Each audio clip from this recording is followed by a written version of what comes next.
Hello मेरे दोस्तों, मैं राहुल और स्वागत है आप लोगों का आपके अपने यूट्यूब चैनल आरके सेंटर पे। दोस्तों, आज के वीडियो में हम लोग हिस्ट्री के एक मोस्ट इंपॉर्टेंट क्वेश्चन को क्लियर करने वाले हैं, जो कि आपका इस प्रकार से। दोस्तों, क्वेश्चन आपको पूछा जाएगा कि पुनर्जागरण के कारणों का वर्णन करें, कि आखिर पुनर्जागरण के क्या कारण हैं।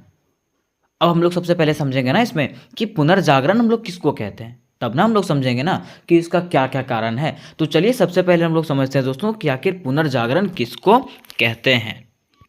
ठीक है, तो देखिए ये जो क्वेश्चन है ना आपका BBMQ सेमेस्टर थर्ड के लिए स्पेशली होने वाला है। ठीक है, और ऐसा नहीं है कि सिर्फ इसी के लिए होने वाला है, दूसरे कोई भी एग्जामिनेशन में अगर ये क्वेश्चन पूछा जाता है, कहीं भी पूछा जाता है, तो ये क्वेश्चन नेसेसरी रूप से सटीक होने वाला है। ठीक है, जिस प्रकार से आपको लिखा गया है उसी प्रकार से आप भी वहाँ पर लिख दीजिएगा, आपको फुल में फुल नंबर मिलेगा। ठीक है, देखिए सबसे पहले हम लोग समझते हैं ना कि पुनर्जागरण का मतलब क्या होता है। ठीक है, अब देखिए पुनर्जागरण का अगर हम लोग संधि विच्छेद करें, अगर इसको तोड़ने का प्रयास करें, तो पुनः से जागना, है ना, पुनः जागना, उसी को हम लोग क्या कहते हैं, पुनर्जागरण कहते हैं। ठीक है, अब देखिए पुनः जागना का कहने का मतलब क्या है।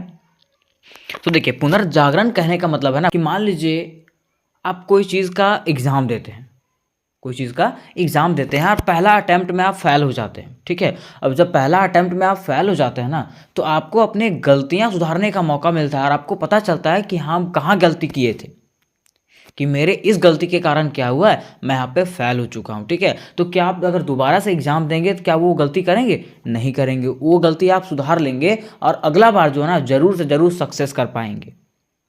तो उसी तरह से यहाँ पे पुनर्जागरण है कि पहले की विधियों को छोड़ करके, पहले जो भी कानून व्यवस्था था, जो भी यहाँ का सामाजिक धारणा था, ठीक है, जो भी जीवन शैली था, उसको त्याग करके हम लोग आधुनिक तरीके से जीवन को जीना, आधुनिक तरीके से जीवन शैली को बनाना ही क्या कहलाता है, पुनर्जागरण कहलाता है। ठीक है, तो चलिए देखिए यहाँ पे किस प्रकार से लिखा गया आपका। ठीक है, यहाँ पे हम लोग इसके कारण भी जानेंगे, हर चीज़ को डिटेल से जानने वाले। ठीक है, तो देखिए सबसे पहले उत्तर जब हम लोग लिखेंगे ना, तो सबसे पहले क्या करेंगे, लिखेंगे पुनर्जागरण। ठीक है, अब देखिए पुनर्जागरण का शाब्दिक अर्थ, अगर हम लोग बात करें पुनर्जागरण का, तो पुनर्जागरण का शाब्दिक अर्थ होता है फिर से जागना या तो पुनर्जन्म होना, है ना। जैसे लोगों को बोलते हैं ना कि इसका पुनर्जन्म हुआ है, एक बार वो मर गया, इसका फिर से जन्म हुआ है। ठीक है, तो ऐसा यहाँ पे क्यों कहा गया? ठीक है, ऐसा इसलिए कहा गया है क्योंकि यूरोप जो था ना, यूरोप जो था, ये पुनर्जागरण का अवधारणा जो कहाँ से आया है, यूरोप से आया। क्योंकि यूरोप जो है ना पहले जो था वो प्राचीन विचारधाराओं को मानता था, पहले की विचारधाराओं के अनुसार से चलता था, वहाँ के सांस्कृतिक कार्यक्रमों के अनुसार से चलता था। लेकिन अब जो है ना वो आधुनिक किस्म के जीवन शैली को अपनाना चालू कर दिया। क्यों? क्योंकि उसको लगने लगा कि अगर हम लोग आधुनिक विचारधाराओं को नहीं अपनाते हैं ना, तो हमारा समाज जो है वो कभी भी विकसित नहीं हो पाएगा। दैट्स वाई यहाँ पे यूरोप जो है वो क्या करता है, पुनर्जागरण की अवधारणाओं को विकसित करता है। ठीक है, देखिए बताया जाता है कि पुनर्जागरण एक ऐसा आंदोलन था जिसका उद्देश्य मध्यकालीन जीवन शैली और विचारधाराओं को छोड़ करके आधुनिक जीवन शैली और विचारधाराओं को अपनाना था। ठीक है, पुनर्जागरण एक ऐसा आंदोलन था जिसका उद्देश्य क्या था, तो मध्यकालीन जीवन शैली, जो हमारा पहले का जीवन शैली था और पहले का जो विचारधारा था, उसको छोड़ देना, हमेशा हमेशा के लिए छोड़ देना है। ठीक है, पहले हम लोग हार जाते थे, तो क्या हमेशा हार जाएंगे? नहीं हार जाएंगे। ठीक है, अब हम लोग को जीतना है ना। तो पहले का जो जीवन शैली था उसको छोड़ करके आधुनिक किस्म का जीवन शैली को और विचारधाराओं को अपनाना ही क्या कहलाता है, पुनर्जागरण कहलाता है। ठीक है, तो ये आपको डिटेल से समझ में आ गया होगा कि पुनर्जागरण हम लोग किसको कहते हैं। ठीक है, अब हम लोग को लिखना है पृष्ठभूमि, कि आखिर ये कहाँ से आया, कैसे कैसे इसका क्या क्या शुरुआत हुआ। ठीक है, तो देखिए बताया जाता है पहला पॉइंट में कि पुनर्जागरण की शुरुआत इटली के फ्लोरेंस शहर से हुई। पुनर्जागरण की शुरुआत कहाँ से हुई दोस्तों, तो इटली के फ्लोरेंस शहर से जो है ना पुनर्जागरण की शुरुआत हुई। ठीक है, यह आंदोलन जो है वो 14वीं से 17वीं शताब्दी के बीच हुआ। यह जो आंदोलन है वो 14वीं शताब्दी और 17वीं शताब्दी के बीच में हुआ था ये। ठीक है, इस युग में यूरोप में कला, साहित्य और विज्ञान के क्षेत्र में नवीन प्रयोग हुए। और ये युग में क्या हुआ कि यूरोप जो है ना, यूरोप में कला के क्षेत्र में, साहित्य के क्षेत्र में और विज्ञान के क्षेत्र में जो है ना काफ़ी प्रगति हुआ।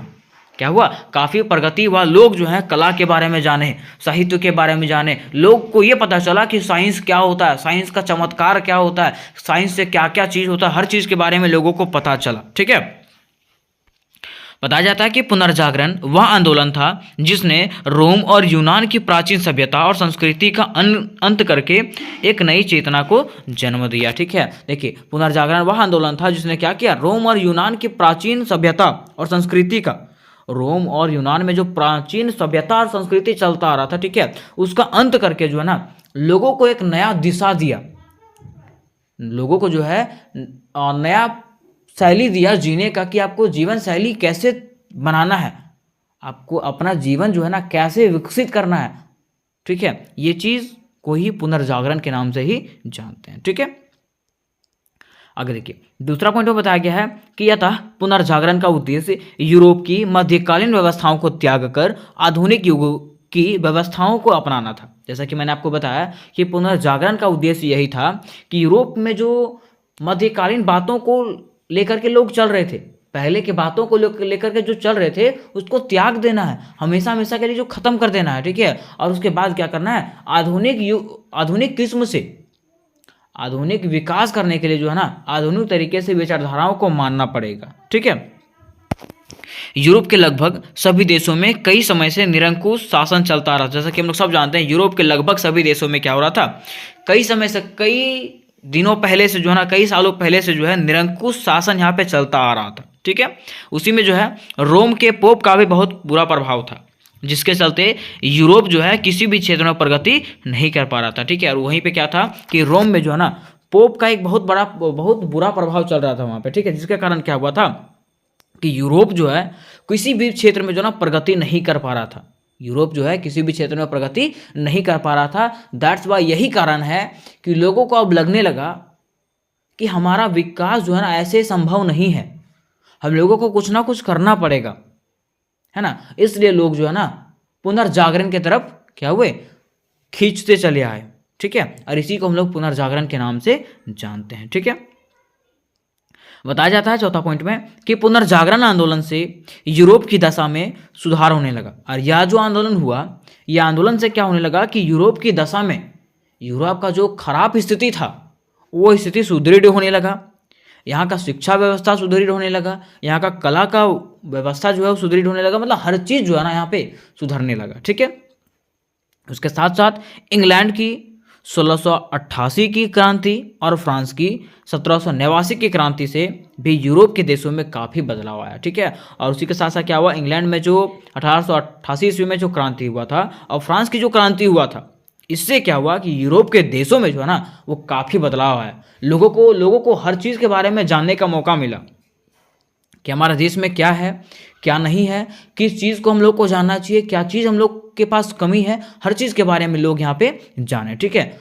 और इसके बाद क्या हुआ, लोग जो है पुनर्जागरण की तरफ झुकने लगे। ठीक है, बोल हम लोगों को क्या करना है, अब हमारा विकास करना है, अब हम लोग को ऐसे जीना नहीं, हम लोगों को खुल करके जीना है। ठीक है, जैसा कि मान लीजिए हमारा भारत ही था, ठीक है, लेकिन हमारा भारत जो था आज़ाद हुआ था। ठीक है, कब, 15 अगस्त 1947 ईस्वी को भारत आज़ाद हुआ था। ठीक है, लेकिन उस समय जो था ना, उस समय भी जो था हम लोगों पे अंग्रेजों का अधिकार था, हम लोग अपने अनुसार से वहाँ पे स्वतंत्र नहीं थे, अपने अनुसार से कोई काम नहीं कर सकते थे। ठीक है, लेकिन क्या हुआ, जब 26 जनवरी 1950 ईस्वी को क्या बना, हमारा संविधान बना, तो हम लोगों को मौलिक अधिकार मिला। ठीक है, हर चीज़ का अधिकार मिला। उसमें बताया गया कि लोग जो है ना वो समान है, एक समान है, यहाँ पे भारत के जितने भी लोग हैं सब भारतीय संविधान के तहत जो है ना क्या है, एक समान है। ठीक है, अब क्या कर सकते हैं लोग, लोकतंत्र है ना, गणतंत्र है यहाँ पे। ठीक है, किसी भी तरीके से कोई भी काम कर सकते हैं यहाँ पे, सबको अपना अधिकार यहाँ पे प्राप्त है। ठीक है, तो उसी प्रकार से यूरोप के लोगों को लगने लगा कि अब हम लोग को क्या करना चाहिए, स्वतंत्र होना है। ठीक है, हम लोग अपने अनुसार से अपना विकास करेंगे, इसलिए लोग जो है वहाँ पे पुनर्जागरण की तरफ झुकने लगे। ठीक है, अब देखिए बात आता है कि यहाँ पे कि यूरोप में पुनर्जागरण के कारण, कि यूरोप में जो है ना पुनर्जागरण के क्या कारण थे, तो ऊपर मैंने आपको समझा ही दिया। अगर आप लोग समझ भी गए होंगे तो वहाँ तक आप लोग लिख सकते हैं। ठीक है, और अगर नहीं समझे होंगे तो थोड़ा सा ये भी समझ लीजिए। ठीक है, देखिए बताया जाता है कि यूरोप में पुनर्जागरण के निम्नलिखित कारण थे। ठीक है, कारण क्या था कि व्यापार और नगरों का विकास, पहला कारण था व्यापार और नगरों का विकास। ठीक है, देखिए बताया गया है कि यूरोप में पुनर्जागरण का मुख्य कारण वहाँ पर व्यापार और नगरों का विकास करना था। यूरोप में जो पुनर्जागरण शब्द का जो उत्पत्ति हुआ था ना, इसका मुख्य कारण क्या था कि वहाँ पे जो है ना व्यापार और नगरों का विकास करना था। लोगों को अब लगने लगा था ना कि जब तक हम लोग व्यापार नहीं करेंगे और अपने नगर का विकास नहीं करेंगे तब तक कुछ हो पाएगा नहीं, ताकि वहाँ पे क्या हो सके कि यूरोप के देश का आर्थिक क्षेत्र में प्रगति कर सके, ताकि जो है यूरोप अपने देश में क्या कर सकते, आर्थिक क्षेत्र में प्रगति कर सके। उसके साथ साथ व्यापार के विकास से नए नए शहर बसने लगे और इन शहरों में जो है ना व्यापार के सिलसिले में अनेक देशों के व्यापारी आने लगे और उनके बीच विचारों का आदान प्रदान होने लगा। और विचारों के आदान प्रदान से क्या हुआ कि जनसाधारणता की बौद्धिकता विकास हुआ। ठीक है, मतलब क्या हुआ कि जब यहाँ पे शहरों का निर्माण हुआ तो शहरों के निर्माण के साथ साथ यहाँ पे व्यापार बढ़ने लगे, व्यापार बढ़ने लगे तो यहाँ पे व्यापारी भी आने लगे, और व्यापारी जब आने लगे ना तो यहाँ के लोगों का जो है ना सोचने समझने की शक्ति जो है वो और तेज हो गई। ठीक है, कि कैसे कार्य करना है, कैसे कार्य नहीं करना, हर चीज़ के बारे में लोगों को यहाँ पे समझ में आने लगा। ठीक है, तो ये इसका पहला कारण था कि यहाँ पे पुनर्जागरण के लोग जो है ना पुनर्जागरण की तरफ क्यों झुके। ठीक है, अब देखिए यहाँ पे इसका जो दूसरा जो कारण है, दूसरा कारण क्या है कि कागज और मुद्रण कला का आविष्कार। यहाँ पे क्या हुआ था, कागज और मुद्रण कला का आविष्कार हुआ था। दैट्स वाई यहाँ पे लोग जो है ना पुनर्जागरण की तरफ झुकने लगे। ठीक है, यहाँ पे जैसे बताया जाता है कि पुनर्जागरण के आगे बढ़ाने में कागज और मुद्रण कला का आविष्कार भी बहुत महत्वपूर्ण था। ये जो यहाँ पे पुनर्जागरण हुआ था इसको आगे बढ़ाने में जो है ना कागज और मुद्रण कला का भी आविष्कार बहुत मतलब ये महत्वपूर्ण था। क्यों? क्योंकि कागज और मुद्रण कला के आविष्कार से पुस्तकों की छपाई बड़े पैमाने पर होने लगी। क्योंकि हुआ क्या कि जब यहाँ पे कागज बनने लगा ना और मुद्रण कला का आविष्कार हुआ ना तो यहाँ पे पुस्तकों की छपाई जो है बड़े पैमाने पर होने लगा। ठीक है, और जब यहाँ पे किताब छपने लगा ना तो किताब में हर चीज़ के बारे में बताया जाने लगा कि लोगों को कैसे अपना विकास करना है, कैसे क्या करना है, हर चीज़ के बारे में उन लोगों को जानकारी होने लगा। आम जनता को जो है ना हर चीज़ के बारे में जानकारी होने लगा, जिससे आम जनता जो है अपने देश के आर्थिक स्थिति से परिचित होने लगा कि हमारा देश का आर्थिक स्थिति कैसा है। ठीक है, हर चीज़ के बारे में जानने लगे और लोग जो है ना धीरे धीरे यहाँ के शिक्षित होने लगे। ठीक है, और जब शिक्षित होने लगे ना तो लोग जो है ना अपने देश के विकास के बारे में सोचने लगे और यही जो है पुनर्जागरण का एक महत्वपूर्ण कारण बना। ठीक है, अब देखिए इसका तीसरा जो कारण था, तीसरा सबसे बड़ा जो कारण था वो था कुस्तुनतुनिया का पतन। ठीक है, अब यहाँ पे कुस्तुनतुनिया क्या था, देखिए बताया जाता है कि 1453 ईस्वी में उस्मानी तुर्कों ने कुस्तुनतुनिया पर अधिकार कर लिया। ठीक है, उस समय जो कुस्तुनतुनिया जो था वो ज्ञान विज्ञान का एक प्रमुख केंद्र था। उस समय जो था कुस्तुनतुनिया जो था वो क्या था, ज्ञान विज्ञान मतलब विज्ञान का एक प्रमुख केंद्र था। ठीक है, लेकिन क्या हुआ कि तुर्कों की विजय के बाद कुस्तुनतुनिया के विद्वान भाग करके यूरोप चले गए और उन्होंने वहीं के देशों में शरण ले लिया। ठीक है, देखिए बताया जाता है कि क्या हुआ था, कुस्तुनतुनिया में जो था ना विज्ञान का जो था एक प्रमुख केंद्र था। जहाँ पे मान लीजिए विज्ञान का बहुत बड़ा केंद्र है तो वहाँ पे वैज्ञानिक भी तो रहेंगे, तो वहाँ पे तरह तरह के वैज्ञानिक रहते थे। ठीक है, लेकिन हुआ क्या कि वहाँ पे जो है ना 1453 ईस्वी में तुर्कों ने आक्रमण कर दिया। ठीक है, और जब वहाँ पे 1453 ईस्वी में तुर्कों ने आक्रमण कर दिया तो कुस्तुनतुनिया के जो वैज्ञानिक थे वो वहाँ से भाग करके कहाँ चले गए, यूरोप चले गए। ठीक है, और जब यूरोप चले गए तो वहाँ के वैज्ञानिक जो है वो यूरोप में शरण ले लिए, और जब वैज्ञानिक वहाँ पे शरण ले लिया ना तो यूरोप के लोग जो है वो वैज्ञानिक से सीखने लगे कि कैसे कैसे हमारा देश का विकास होना चाहिए, यहाँ पे विज्ञान का विकास कैसे होगा, साइंस का प्रचार कैसे होगा। ठीक है, तो यहाँ पे हर चीज़ के बारे में लोगों को जानने का अवसर मिला, जिससे लोग जो है ना अपने विकास, अपने देश के विकास के बारे में सोचने लगे और यह पुनर्जागरण का कारण बना। ठीक है, अब देखिए चौथा जो कारण है, चौथा सबसे बड़ा कारण है यूरोप की सामाजिक स्थिति। यूरोप की सामाजिक स्थिति, बताया जाता है कि यूरोप की सामाजिक स्थिति ठीक नहीं थी। यूरोप का जो आर्थिक और सामाजिक स्थिति जो था वो ठीक नहीं था। ठीक है, जिससे वहाँ के लोग जो है ना वो परेशान रहते थे। जैसे मान लीजिए आपका आर्थिक स्थिति ठीक नहीं रहेगा, ठीक है, तो आपका घर बढ़िया से चल पाएगा, नहीं चल पाएगा। ठीक है, वैसे यहाँ पे था यूरोप का सामाजिक स्थिति और आर्थिक स्थिति ठीक नहीं था, जिसके कारण वहाँ के देश के लोगों को जो है ना बहुत परेशानियां झेलनी पड़ती थी। ठीक है, उस समय क्या हुआ था कि इंग्लैंड में जो है कैथोलिक चर्च का प्रभाव बहुत ज़्यादा था। फ्रांस में निरंकुश शासकों और पादरी तथा कुलीन वर्ग के लोगों का प्रभुत्व था। इसी प्रकार से इटली में जो है ना, इटली में भी था, रोम के पोप का प्रभुत्व था। ठीक है, जिसके कारण क्या था, यूरोप को इन व्यवस्थाओं में सुधार करने की आवश्यकता थी ताकि यूरोप के देश प्रगति कर सके। ठीक है, जैसे मान लीजिए हमारा भारत पे ब्रिटिशों का प्रभुत्व था। तो क्या हमारा भारत उस समय विकास कर पा रहा था? नहीं कर पा रहा था। ठीक है, तो वही है, मान लीजिए एक छोटे से क्षेत्र पे अगर किसी का अधिकार रहेगा ना, तो वो क्षेत्र कभी भी आगे बढ़ पाएगा नहीं। तो यूरोप जो है ना, वो गलती को सुधारना चाहता था।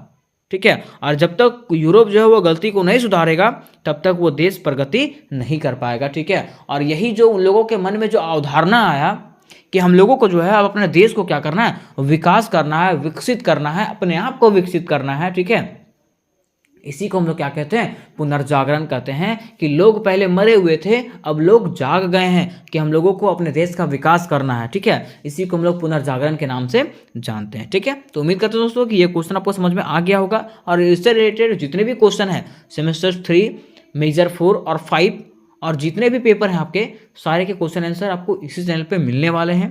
तो जल्दी से जल्दी चैनल को सब्सक्राइब कर लें और बेल आइकन को भी क्लिक कर लें। ठीक है, तो मिलता है नेक्स्ट वीडियो में, तब तक के लिए जय हिंद, जय भारत।